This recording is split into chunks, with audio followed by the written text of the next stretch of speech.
criação de uma zona econômica para San Nicolás está algo sumamente grande para San Nicolás. Nós também diferentes projetos na San Nicolás, por exemplo,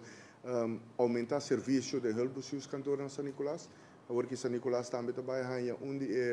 a comunidade está multifuncional e acerca de isso nós temos diferentes trabalho no bairro na San Nicolás, parque deportivo na San Nicolás, downtown San Nicolás, direito aqui também, inversão grande que está tomando lugar na San Nicolás, onde é a inversão mais grande da história de Aruba. Ora, o papel de inversão riba infraestrutura, tá é Green Corridor, que lo beneficia San Nicolás e vecindário mais shopping mês, tá se San Nicolás muito mais acessível também para os turistas, para turistas que estão viva na parte para baudir nos isla, mas também cria mais possibilidade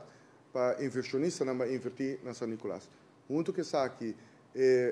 zona nova criar a econômica zona de San Nicolás para complementar e também sostener também ter aspecto de Green Corridor para o San Nicolás e nós premirar que o tem hopi inversionista que o está interessado para vai San Nicolás e começar uma operação nova, uma indústria nova e para turistas que já acaba para anos largo a sostener San Nicolás e está registrar e operar na San Nicolás, também lo beneficiar for de paquete aqui. Então, nós estamos mirando somente coisas positivas, seguro, para o distrito para de nossa isla.